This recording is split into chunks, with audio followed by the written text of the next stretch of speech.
Good morning from Inspire Saigon. Today we have Kim Lee. He don't need the introduction. He's a successful actor, producer, and businessman.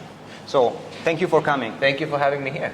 Well, may I ask you how you arrived in Vietnam? When and what's the decision that take you here? Yes, I came to Vietnam to shoot a movie actually in 2013, that is 11 years ago, and I had a fantastic time here, and I was here for about 2.5 months. My dad is Vietnamese, but I hadn't really spent time in the country. So I was here for 2.5 months. I did the movie, and I had an opportunity really to launch my career here, which was super lucky, right? Like I never imagined that I would live here, but fate brought me here, and I'm very grateful for it. Let's talk a bit about business, because you're a businessman. So lately you have an investment also in the prime clothing brands like TaylorMade. Yes. May I ask you, since this one is kind of a fresh experience, you just start, right? Yeah. And what's the process when you get an idea for making one business and to arrive to the point, okay, I decide I want to make it? Yeah. Well, I think like this. I mean, you first and foremost, I think we both can agree to this. It's about passion. Yeah. I don't think of it when I start something. I just don't think about, oh, this is going to make a lot of money. First and foremost, I need to love it. Of course, then it needs to be a feasible business. But really, the way it started for me was that I had a suit made from my now business partner. But at the time, he was just a tailor making a suit for me. Yep. And I loved the suit so much, and I was coming to the store all the time, playing with fabric. And that just made me realize, oh, I'm coming here so often, I'm getting more and more suits. Yeah. Maybe I can turn this into something, some sort of business, because I felt that, of course, there's a lot of tailors in Vietnam. Yep. There's no question about that. There's a lot of competition. But I felt that what we could make, his craftsmanship and my sort of selecting the fabrics and what kind of collection we could create, we would differentiate us from our competitors. Yeah. So really, you have to look at, can your business be different than everyone else? Yes. And can you be competitive? And so I felt that yes, we are different. We're having a unique style. We're doing something different. We're targeting more of luxury tailoring in that sense. Yeah. So I felt that those are the things that I look at. What is the demand from the people, and can we cater to that? And can we do something differently? And is it hard to replicate? And so of course everyone can make tailored suits, and there's great craftsmanship. Yeah. But of course I feel we have a competitive edge in our sense of picking the style and really working with the client. For me, what I love about it is that I get to kind of shape them. I get to understand who they are. Yep. And with that's why I meet all my clients. I sit down with them and I try to understand. Oh, wow. No, I just don't. I go to every single client I have. I meet them. It's very important to understand. It is, especially when I'm trying to, they're to understand buying, the personality. Understand the personality. Yeah. Sometimes, some people don't wear suits. They're buying their first suit, or some of them wear a lot of suits, but they wear it for different occasions. And some people come in for their wedding. So it's really important for me to understand who they are. Because we're not just selling just a suit. We're selling dreams. Yeah. You're creating an atmosphere where people feel that, okay, I'm wearing this suit or this jacket, and it represents something. It makes me feel a certain way. So that's what we're selling. We need to understand who we're working with.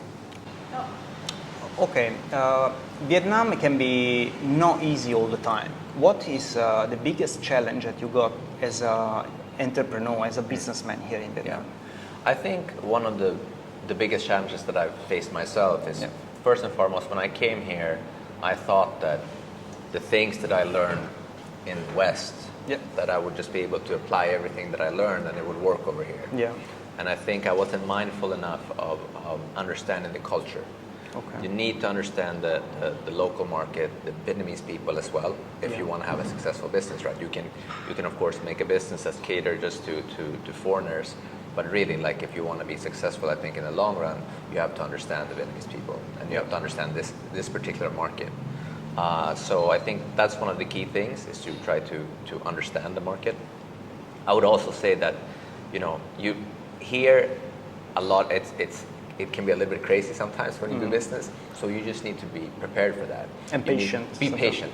Be patient. I think that is, you said the right word there. You need to understand that sometimes things don't go exactly as planned, and you need to be able to adapt and adjust all the time. I think that's key. So you consider like Vietnam as a market that the most strong quality is your way of adapting to the market, you know, because it looked like a very fluid market. Things change quite fast. Things So change I think quite rapidly. Yeah. So you need to be able there to adjust, follow the flow. to follow the flow, and I think often here sometimes, as you said, things happen unexpectedly, and you need to be ready for it. And you know, then which keeps you on your toes all the time. You need to be able to constantly evolve.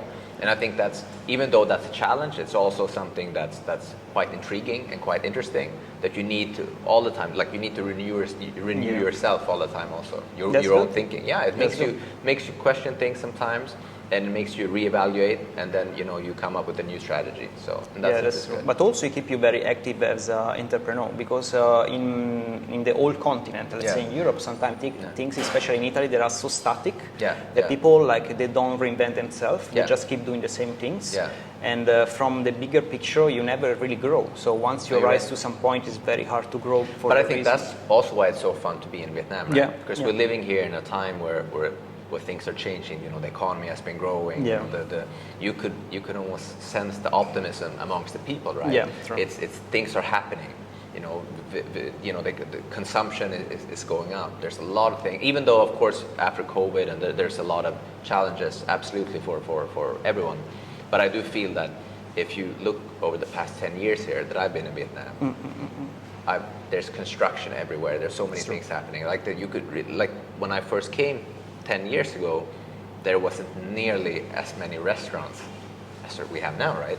Like, it's just changed. The market is a new high-end restaurant, but also, you know, casual, and it's fun. Things are happening, and people are, you know, not. I think for a Vietnamese audience as well, they're starting to not only, you know, consume Vietnamese food. It's people are shifting and trying different things, and the younger generation are keen on exploring and developing their own taste. Developing their own taste, which is fun. You know, food is now, you know, I'm not in the F&B business, but I think food is something that it really enriches our lives, right? We get to meet first. It's a way for us to gather together. But also a way of experiencing different culture. It's fantastic. So I want to ask you about, because now you have families, Liz and Leon, you know, how is change your life as a businessman once you get a family? Because of course it will take more time to spend time home. Yeah, absolutely. I think once you have family, of course, everything changes. Like your priorities shift. You're now no longer, you or your partner are no longer the most important people anymore. You have something that's more important, right? So, and you want to spend time with your kids. Like for me, especially for my wife as well, we spend a lot of time with them, which we love, but it takes a lot of time, and a lot of energy and effort. So I think the key thing is that you need to be able to structure things. You know, you need to be able to try to put in the work when you really, like, you need to be effective when you're working. You cannot, you know, slack and I'm gonna, you know, relax and scroll on my phone. No. I do way less of that now. And also, like, when you're try to put in, get the right amount of sleep. I think also, so it's really about structuring your time. If that answers your question, like, try to be as effective as you can when the hours you put in, you really put in, you know, the work. And then so that you can spend, because when you do spend time with family, you don't want to be looking at your phone all the time, right? Correct. And so I feel sometimes even to this day, I you know, sometimes I glance too much at my phone and what's happening, you know, which is, you know, you should try to avoid that as much as possible, because kids know. They need to feel that they're prioritized, not that you're doing something else while you're with them, right? So it's really about quality. It's quantity, but also quality. You've been many years in the show business, right? You know very well the industry. If you want to give an advice to a young Vietnamese that now join and jump into the show business, what can be the advice? Well, I think there are a lot of things to take into account. Like, first, you need to ask yourself, why do I want to go into showbiz? Like, what is my purpose, right? I think if you have a goal just to be famous or something, there are a lot of ways you can get there. But I really think if you have an aspiration of being a great actor or director or singer or whatever it may be, then really work on your craft. I think that's is super important. Yes. Because I think a lot of times here, if you look at the Vietnamese market when it comes to entertainment, there are fantastic singers here. They're incredible singers, and there are some great actors and actresses, but most of them haven't gone to a particular acting school, right? Like we don't have that kind of infrastructure in Vietnam where people go and study the craft, right? Like I don't come, so I'm not sitting here saying that you should do as me, because I didn't go to acting school either. But I'm saying if you have a passion for it, then start taking classes and start, try to understand. And here we're talking about acting, right? Try to watch classical films, look at actors and actresses from the past. Why were they successful? What is it? Because a great movie, it can be, if it was, a great example of that is I'll give a classic film that's maybe one of the best films ever, is The Godfather, right?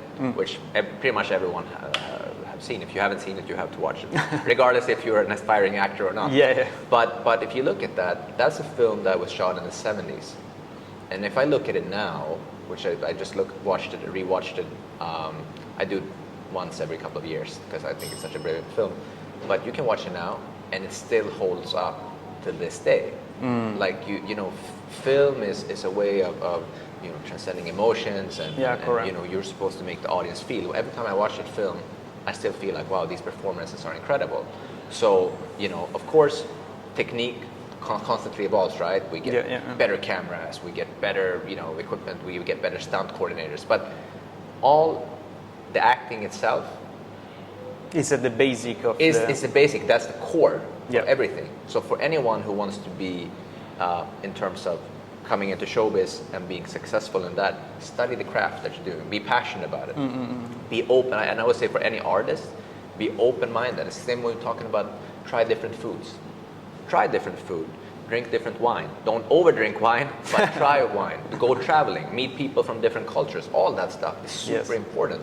That enrich yourself. It enriches your life, and you become, I think the most important thing is you become more empathic and sympathetic towards other people, right? Like every experience you have when you go through sorrow, that's why film is universal. Right? If you look at people that you can watch a movie in a completely different language than yours, right? And it can be in let's say in Portuguese or in French, and even if you don't speak those languages, you can still connect with these characters, because emotions, we all go through the same kind of emotions in life, right? So I think that is really, really important.